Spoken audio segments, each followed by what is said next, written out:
So hello everyone, welcome to today's Lunch and Learn, which is on mastering RepAdmin. During the session, if you have any questions, please enter them in the GoToMeeting chat window.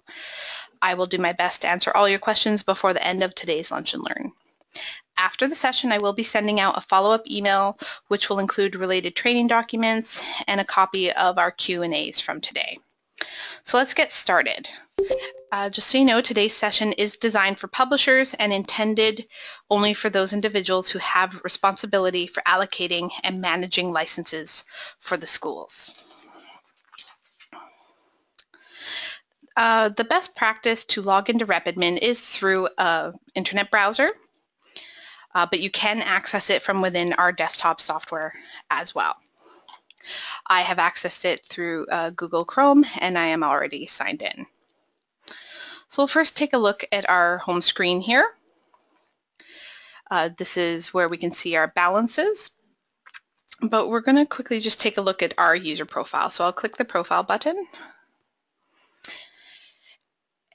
And at first we look at our attributes. So these are the attributes for our publishing company. So you would see your company's information here.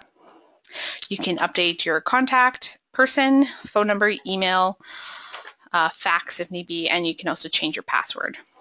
If you have your password saved, so you never have to enter it, but you have to provide it to a coworker, you can always come here as well and select show password so that you can get it and provide it to a fellow employee. Next, we'll look at global preferences. These are your specific global settings. They are options that you can choose when you originally completed your customization order form, things like your logo, support information, output and publishing options, your minimum DPI warnings, FTP details, and so forth. All these settings that you originally set up are carried forward to your schools. Per user preferences is just the default language. Most people leave it as English, but you're more than welcome to change it to one of the options that are available. Fields is where you can identify whether most of the global options are passed down from the global settings or whether or not you wish to set them up on an individual basis. In most instances, you will leave this set to global. If you wish to make changes, it should generally only be done as a one-off and at the user's level. So all of these are set to global, which means anything under global preferences is going to be pushed forward to your schools. Language is set per user because that allows the software to prompt the schools to pick a different language if they choose. Emails. This is the backend details on what appears in the confirmation email when the license is created. The email that is referring to is this welcome email, which is sent to schools. It provides the download link, their user ID, and how to get started.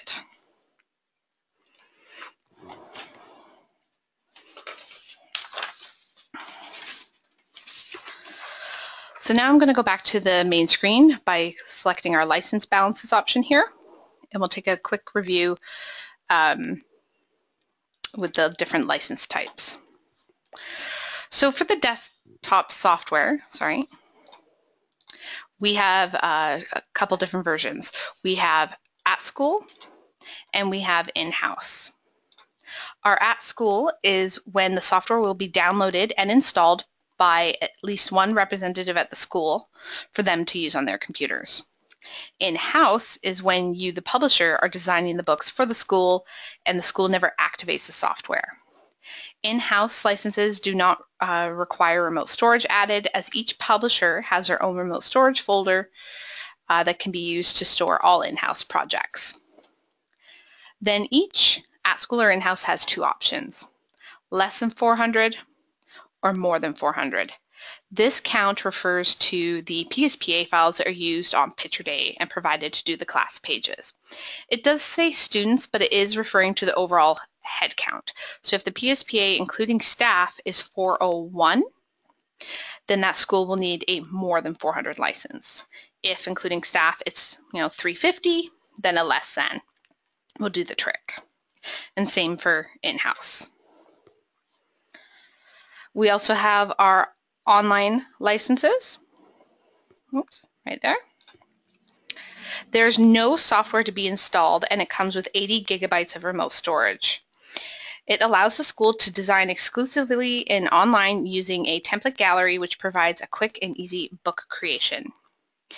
The update that is being released next week does also move away from Silverlight, which means the new online program can also be used on things such as Chromebooks. So for schools that don't allow installation or have products such as tablets, online is a nice option. Our other license types are our storage products, which is our remote storage. These licenses are available for purchase separately and come in 3 types. Elementary, which is 10 gigabytes, middle school, which is 30 gigabytes, and high school, which is 80 gigabytes. When allocating an at-school license, you will often allocate a remote storage license as well, but it is not a requirement. You will make this decision based on each school's specific needs.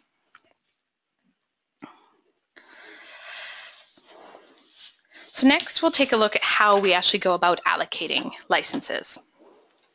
There's 2 ways, for an existing user or a new user. So a new user is a first-time customer. You've just won them over and they've never used YearbookFusion before.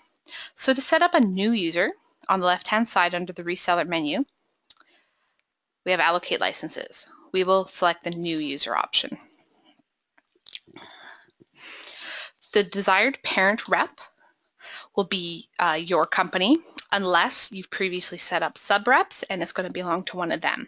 We will take a closer look at sub-reps in a few moments. Using licenses from will be yours as well. Now let's take a look at the software product. So this is where we will see the at-school, less than or more than, and the in-house, less than or more than, and online. So you can pick which one you would like to use. You will then have a page count field. If this is filled out, it will have the software prevent the schools from creating more than whatever number you enter in there. So if you've negotiated a yearbook for 60 pages and you don't want them to be able to create more than that, you can put 60 in there and it will prevent the school from going over that. It is not a mandatory field, so if you want to leave it at 0, that's entirely up to you. Send confirmation email. To turn it on, you simply click the radio button and place a check mark in it, and that's that email we looked at moments ago. Storage products. This is where we select our remote storage. So I'm going to select elementary school. Next, we're going to create a user ID. There is a create unique user ID option here. It's just going to give you an alphanumerical option, kind of messy and hard to remember. What we recommend for user IDs is use the school's name but with no spaces. So something like so. And then the school name is the same but with spaces. Now the user details is more specific to the person involved. So the username is the person and their email. Internal client ID. It is not a mandatory field. Some people do fill it out because some publishers have their own internal system that produces identification numbers for their customers. So this is an optional field where you can go and put your own internal identification numbers in there. Then we have our address. All the address information are mandatory fields, so you can just fill them out. Phone number is not mandatory, and subscribe to our newsletters, yes or no. And then comments, again, it's just an optional field in case you have a little piece of information that you want thrown in there as well. And then default language. So once complete, you can go ahead and click allocate. One side note about the user ID field. If you get an error message after selecting allocate saying the user ID is not available, but you're like, that doesn't make sense, I don't have any schools with that name. The user IDs It's only one across our entire company. So if you have a school with a similar name with a school on the other side of the country, it's possible the user ID you picked is already in use because of that school, so then you'll just have to change it up a bit.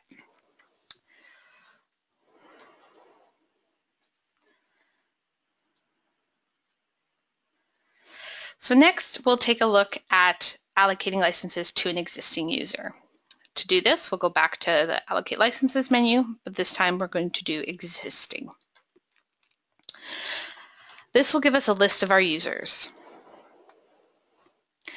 We locate the one that we need to renew, so I'm going to do the Chase River Elementary, and I'm going to skip ahead to column 3, which is Allocate/Days Left. It currently says EXP plus EXP, which means expired. So I'll select that.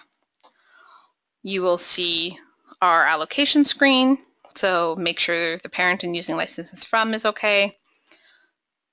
Select your products. Review the user details because maybe the contact person has changed. This is where you can update it. And then select Allocate.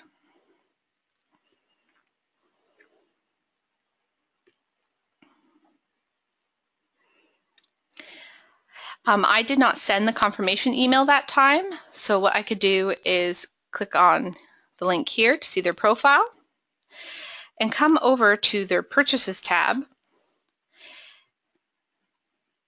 where I can select the resend confirmation email. So if you accidentally forget to put that check mark in, you can resend it here.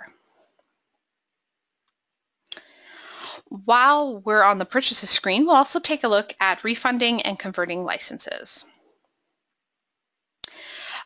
You as a publisher can take care of refunding and converting for most of your customers under 2 conditions. 1, they cannot be a brand new customer. So if it's the first time you've allocated licenses and it's incorrect or the school's backed out so you need a refund, you do need to contact us at Lumapix.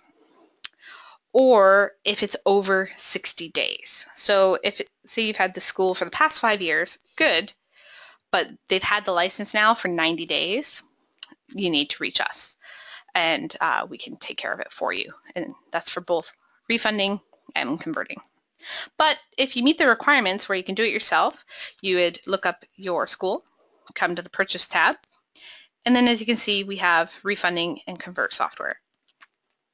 We do have refunding twice because this first section here is in regards to the software. So at school, more than 400. Down here is referring to the remote storage products, which is right there. So you can tell how many days are left on the licenses. So if you would like to refund, you can select the refund. You will get a prompt for a reason.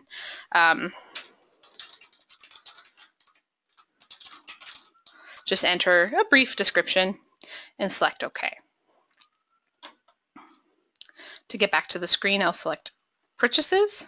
So now below the storage products, we also have a refund that reflects the refund I just completed. And the elementary school license will have been placed back in my available license balances. To convert, it's very similar. You select Convert. You'll be redirected, and this time you just select the different license. So it currently has a more than 400, should have been a less than. I don't have any less than licenses available, so I would need to go and place an order or contact Lumapix's sales team for help there.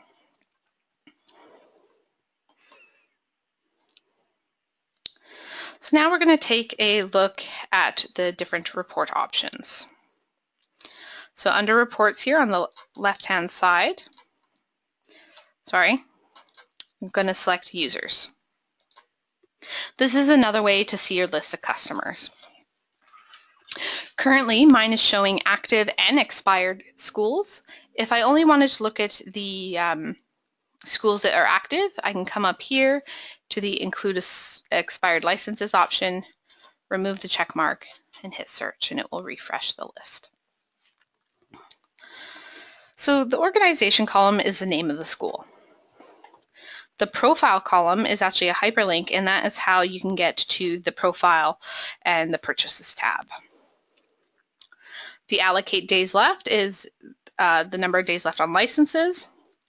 The first number is always the software, and the second number is remote storage. For the online licenses, such as this one, you will see only one number because it's one license. I can tell that's an online because in the profile it says YBFO for online. The username is the person's contact name. The user ID, so this is where you can come if a school's forgotten their user ID and retrieve it there. The email address of the person provided. Build. This tells you whether or not they have activated the software. If it is set to a 0, the school has not yet activated. If there is a number, it tells you what version they've most recently activated as. Rep is who the school is assigned to. And then password. So this is also where you can retrieve their password if they need it.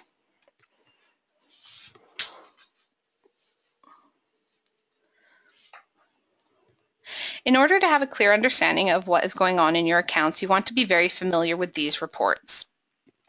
License balances takes you to the home screen, which displays the number of licenses you have available. So there's the description of the license and how many you have available. Users we just looked at. License allocations provides the history of allocations to your schools. License refunds provides the history of all refunds you may have done. And then marketing. Here is where you will find the download link that is rep specific for your company. So the end of it does have your company's name. This can be sent to a prospective school during your marketing efforts. It would then download the software in a demo version which does not allow them to save or output. And then it can simply be activated once they've signed on and you've created an account and provide them with user information. Be sure to never provide your publisher account user ID and password to any of the schools. Now subreps. Subreps are other publishing companies, so maybe a photographer, another printer, but they've reached out to you and you've negotiated a deal in regards to Lumapix licenses. So instead of them reaching out to us to buy directly, they're going to go through you.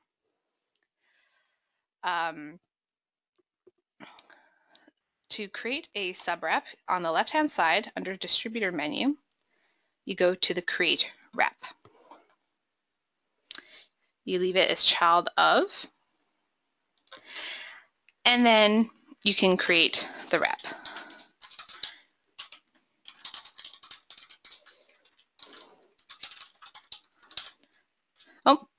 Display name is the company name,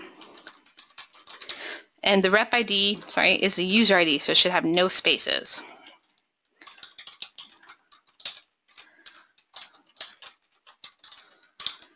And you just put in their email address, create a password, and select create.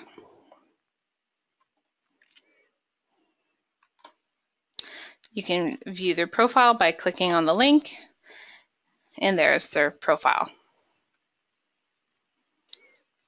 I'm just going to go back to the user's report, and as you'll see right here, this is reflecting that Riley Photography was given a publisher level an account for our software. Once you've established the relationship in regards to Lumapix licensing, you have a couple options. You can do whichever best suited for you. You can order the licenses from us and they would be deposited into your account. So if I did it, I would receive them in 2-penny publishing. You can then negotiate a deal and transfer those licenses to your subrep. And then the subrep would have their own rep admin user ID and they can allocate from there. The other option is, yes, they get the licensing from you, but you will take care of all rep admin related items. So you set up their schools for them, and the subrep never touches rep admin. Under reports is our reps option.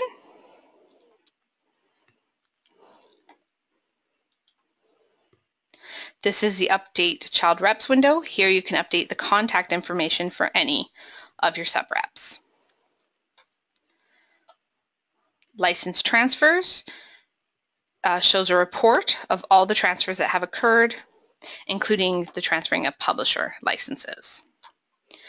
To actually transfer the licenses, you come here to the transfer license options, and you would select from your account to who you would want the licenses to go to, enter the quantity, enter a brief comment if necessary, and select transfer.